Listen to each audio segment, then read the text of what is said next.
नमस्कार दोस्तों, अगर आपसे कहा जाए कि बाबा साहब अम्बेडकर और महात्मा गांधी को आप जानते हैं या नहीं तो आप ना नहीं कह पाएंगे। लेकिन क्या आप जानते हैं दोस्तों, देश की दो महान शख्सियतों के बीच कास्टिसिज्म को लेकर काफी विवाद रहा है। आज की वीडियो में हम जानने का प्रयास करेंगे कि कास्टिसिज्म को लेकर बाबा साहब अम्बेडकर और महात्मा गांधी की आइडियोलॉजी क्या थी, और ये भी जानने की कोशिश करेंगे कि बाबा साहब अम्बेडकर महात्मा गांधी की बातों को एक पल में खारिज कैसे कर दिया करते थे। डॉक्टर बाबा साहब अम्बेडकर का जन्म एक दलित परिवार में हुआ था, जिस वजह से उनको काफी समस्याओं का सामना करना पड़ा था।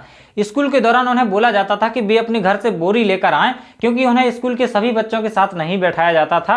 पढ़ने के लिए उनको क्लासरूम के बाहर बैठाया जाता था। बाबा साहब अम्बेडकर एक ही नल से पानी भी नहीं पी सकते थे जिस नल से स्कूल के सभी बच्चे पीते थे, और स्कूल में जो मटका होता था उसे तो वो हाथ भी नहीं लगा सकते थे। स्कूल में पियून के द्वारा उन्हें पानी पीने के लिए उनके हाथों पर पानी डाला जाता था, और जिस दिन पियून नहीं आता था उस दिन उनको और उनके भाई को प्यासा ही रहना पड़ता था। गरीबी के चलते इनके भाई को अपनी पढ़ाई को बीच में ही स्किप करना पड़ा, लेकिन बाबा साहब अम्बेडकर ने यहाँ पर खूब मेहनत करी, जिसके बाद उन्हें महाराजा और बड़ौदा की तरफ से स्कॉलरशिप ऑफर हो जाती है, जिसके बाद वे कोलंबिया यूनिवर्सिटी में एडमिशन ले लेते हैं। दूसरी ओर महात्मा गांधी एक धार्मिक नेता थे, यहाँ तक कि वे गीता जैसी स्पिरिचुअल बुक को अपनी पसंदीदा बुक मानते थे। गांधी जी अनटचेबिलिटी की बात इसलिए करते थे ताकि वे अनटचेबल लोगों को कांग्रेस में जोड़ सकें, लेकिन वो हमेशा चाहते थे कि अनटचेबल लोग उनकी किसी बात का विरोध न करें। लेकिन बाबा साहब अम्बेडकर उनकी बात का विरोध करते हैं और कहते हैं कि गांधी जी महात्मा ज्योतिबा फुले और अम्बेडकर की तरह जातिवाद को खत्म करने का प्रयास तक नहीं करते। 1927 में बाबा साहब अम्बेडकर और उनके कुछ साथियों के द्वारा सत्याग्रह आंदोलन किया जाता है, जिसमें वे महाराष्ट्र के मड़ाई शहर में चंदवार जलाशय से पानी पीने का निश्चय करते हैं। पानी पीने के बाद अपर कास्ट हिंदू भड़क जाते हैं और उस पानी में दूध दही जैसे चीजें डालते हैं ताकि ये पानी शुद्ध हो जाए। दोस्तों, आगे जाकर बाबा साहब अम्बेडकर और उनके साथियों के द्वारा 25 दिसंबर 1927 को मनुस्मृति जैसे ग्रंथ को जलाने का फैसला किया जाता है। दोस्तों, आपको बता दूं, मनुस्मृति एक बहुत ही पुराना हिंदू ग्रंथ है जिसमें कास्ट के रूल सेट किए गए हैं। मनुस्मृति की दिक्कत यह है कि इसमें दलितों और महिलाओं को महत्वपूर्ण अधिकारों से वंचित किया गया है। जिस दिन मनुस्मृति को जलाया गया उस दिन मनुस्मृति दहन दिवस के रूप में मनाया जाता है। 1930 में बाबा साहब अम्बेडकर ने 3 महीने की तैयारी के बाद महाराष्ट्र के नासिक में काला राम मंदिर सत्याग्रह किया, जिसमें दलितों को भगवान के दर्शन करने के लिए रोका जाता था। सभी लोग दर्शन करने के लिए जाते हैं तो ब्राह्मण अधिकारियों के द्वारा मंदिर के दरवाजे बंद कर दिए जाते हैं। बाबा साहब अम्बेडकर और महात्मा गांधी की पहली मुलाकात 14 अगस्त 1931 के समय मुंबई के मणिभवन में होती है। तब गांधी जी को यह पता नहीं था कि बाबा साहब अम्बेडकर एक अनटचेबल हैं। वे बाबा साहब अम्बेडकर को एक अपनी ही तरह समाज सुधारक, सवर्ण या ब्राह्मण नेता समझते थे।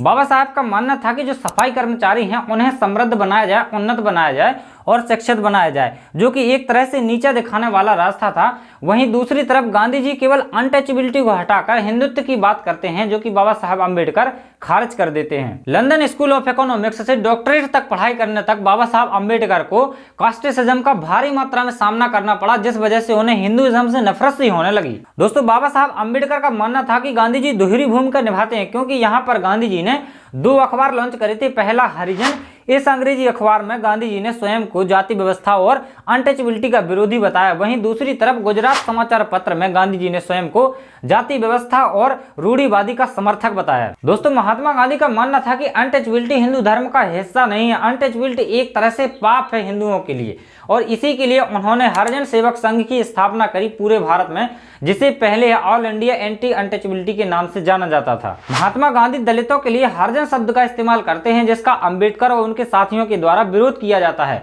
क्योंकि दलित यहाँ पर हरिजन शब्द को एक तरह से गाली मानते थे। दोस्तों, महात्मा गांधी और अम्बेडकर जी की कभी नहीं बनी, लेकिन महात्मा गांधी और अम्बेडकर जी हमेशा देश को सामाजिक न्याय और एकता के आधार पर एक करने के लिए काम करते रहे। दोस्तों, अगर महात्मा गांधी के हिसाब से बात करी जाए तो पूरी हिंदू जाति व्यवस्था से यदि अनटचेबिलिटी को हटा दिया जाए तो पूरी व्यवस्था समाज के हित में काम करेगी। वहीं बाबा साहब अम्बेडकर का मानना था कि जब तक समाज में जाति व्यवस्था मौजूद रहेगी तब तक समाज में अनटचेबिलिटी तो हमेशा रहेगी। दोस्तों, गांधी जी सत्याग्रह में विश्वास रखते थे। वहीं बाबा साहब अम्बेडकर का मानना था कि सत्याग्रह से ऊंची जातियों वाले लोगों का हृदय परिवर्तन नहीं किया जा सकता, क्योंकि उनको जाति प्रथा से फिजिकल रूप से लाभ होता है। और महात्मा गांधी ने कभी भी पब्लिकली ये नहीं कहा कि वो जातिवाद के विरोधी हैं। दोस्तों, गांधी जी के बेटे मणिलाल को एक मुस्लिम लड़की फातिमा से प्यार हो जाता है। दोनों लोग शादी करने का डिसीजन लेते हैं, लेकिन महात्मा गांधी दीवार बन के खड़े हो जाते हैं और शादी कैंसिल करवा देते हैं।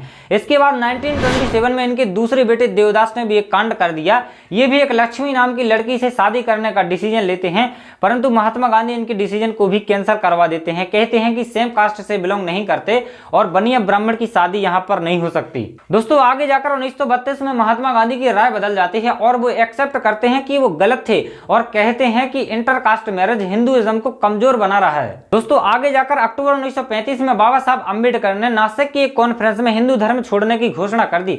बाबा साहब कहते थे कि मेरा दुर्भाग्य है कि मैं अछूत पैदा हुआ, जो मेरे बस में नहीं था, परंतु मैं हिंदू होते नहीं मरूंगा, ये मेरे बस में है।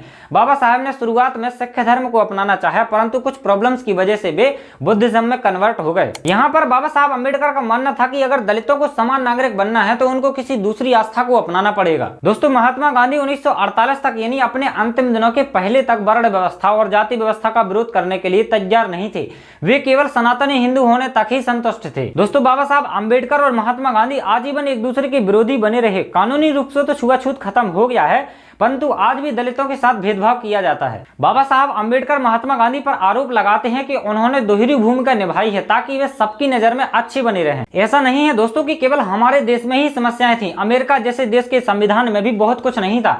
जैसे वहां पर भी महिलाएं वोट नहीं कर सकती थी और ना ही काले लोगों के लिए इक्वल राइट्स थे और ना ही उनके लिए कोई इक्वलिटी थी। अमेरिका जैसे संविधान को 70 साल से ज्यादा का समय लगा है स्लेवरी को खत्म करने में। दोस्तों डॉक्टर बाबा साहब अम्बेडकर की सबसे बड़ी अचीवमेंट देश के प्रथम प्रधानमंत्री पंडित जवाहरलाल नेहरू के साथ हिंदू कोड बिल लाने में रही है, क्योंकि यह बिल महिलाओं के लिए काफी हेल्पफुल है, जो महिलाओं के प्रोटेक्ट होने की जिम्मेदारी लेता है और हिंदू पुरुषों और महिलाओं की संपत्ति के बंटवारे में भी सहायता करता है। दोस्तों दुर्भाग्य से यह बिल अन्य धर्मों में नहीं आ पाया, जिसके कई रीजंस थे, लेकिन बाद में यूनिफॉर्म सिविल कोड आया जो यह बताता है कि भारत का नागरिक चाहे किसी भी धर्म से बिलोंग करता हो, वह विवाह, तलाक और गोद लेने के लिए समान कानून बनाता है। दोस्तों आगे जाकर 1946 में महात्मा गांधी ने अपनी राय कुछ इस कदर बदल ली कि उनके आश्रम में अगर किसी को शादी करनी है तो दो में से कोई एक हरिजन होना चाहिए। आई होप आपको यह वीडियो इन्फॉर्मेटिव लगा होगा, तो अपने दोस्तों को शेयर करना ना भूलें और आप भी बाबा साहब अम्बेडकर के बारे में क्या सोचते हैं कमेंट करके जरूर बताएं।